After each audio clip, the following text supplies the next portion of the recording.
Do you spend a ton of money buying personal finance books? And do you spend hours and hours reading these personal finance books?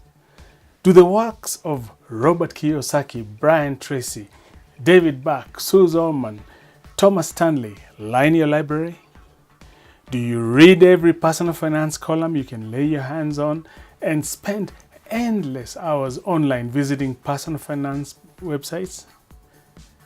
Do you find it strange that in spite of all this newly acquired knowledge, your financial circumstances do not seem to be improving? In fact, that you're even more frustrated because the theories are proving very difficult to implement. What is the problem? In this video, you find out why most personal finance books don't help and what you can do about it. Coming up right now.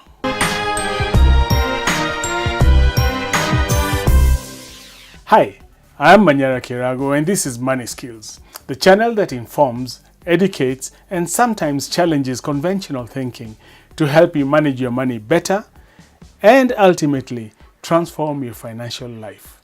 If you are new here, please click the subscribe button and the bell icon to be informed whenever I upload a new video each week. Remember to stay tuned in up to the end of the video for something special. The main obstacle that confronts most Kenyan readers of personal finance books is that most are written for a totally different financial, legal, tax, and cultural environment. Most of the books in the market are written for the American market, and many of the strategies recommended may not work in the same way because of those differences. An example is retirement schemes. In Kenya, there are three kinds of retirement schemes: occupational schemes, which are employer-based; National Social Security Fund, which is the government's; and individual retirement plans managed by private fund managers. Each has a set maximum contribution, and the individual has no say in how the contributions are to be invested. In the US, retirement schemes are numerous: 401k plans, 403b plans, IRA, which stands for Individual Retirement Account, Roth IRA, SEP IRA, Simple IRA, KEOG, and Social Security, just to name a few. Each has complicated conditions which are usually described in detail in the personal finance books and recommendations made on how to maximize their utility, including how to decide where one's contributions should be invested. Unfortunately, none of these recommendations are relevant in the local situation, and all they serve is to further confuse the already befuddled readers. With regard to investments, the books discuss a vastly more sophisticated investment environment. The American financial market consists of well over 10,000 individual stocks and almost as many mutual funds. Then there are US government bonds, municipal bonds, corporate bonds, utility bonds, junk bonds, not to mention derivatives. Our situation is much simpler, with less than 100 individual stocks and a unit trust market served by a handful of companies. Once again, the advice from the books is of little practical help.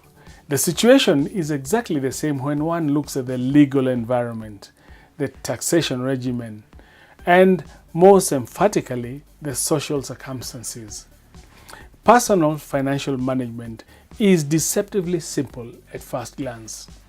But in order to make it work in practice, it needs some background knowledge that is beyond the material presented in most personal finance books targeting the consumer market. Indeed, the same gurus who write these books, they spend several years studying thick tomes for their professional exams, expecting to learn all they know from reading one of their consumer-oriented books and then apply the principles successfully in a totally different environment is ambitious at best. Most readers of these books find that they have acquired a wide range of knowledge, but with very little depth, and they still have to rely on the vendors of the local products or financial services for guidance. This is so because of the necessarily brief nature of the narrative in these books cannot articulate the fine nuances about the products and services needed to make independent and informed decisions. When one relies on the services of a seller of a product or a service to make a buying decision, one that has a major impact on the quality of their life, there is always a real danger of being misguided and also of being taken advantage of. To complicate things even more is the cultural context.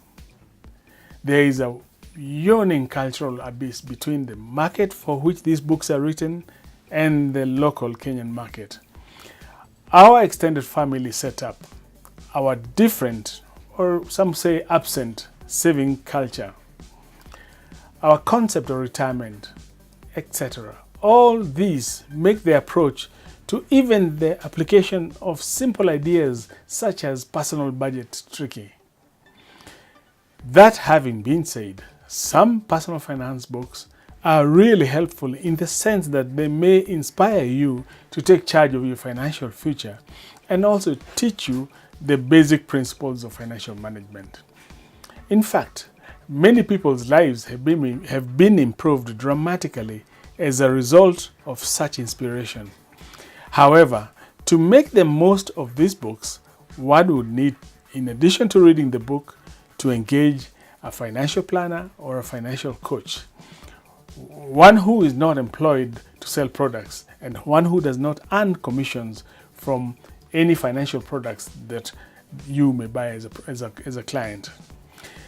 That is the only way you can assure you get objective guidance.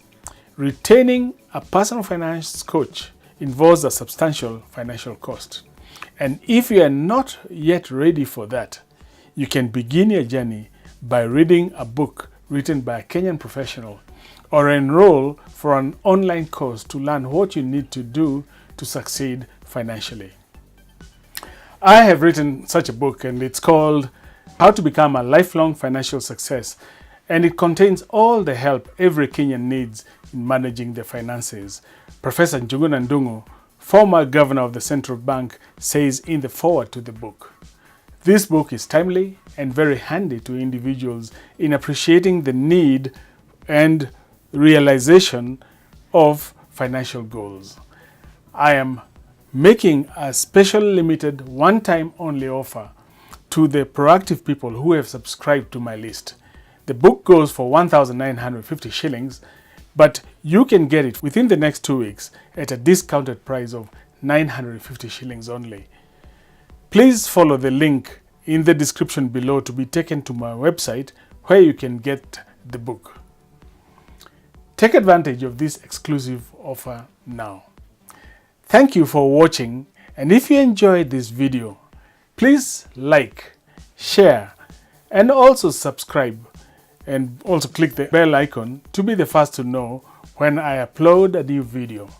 For those who may be new here, I have a free report, The Top Money Mistakes Kenyan Professionals Make and How to Avoid Them. To download this free report, there is another link in the description below to my website. I look forward to seeing you next week.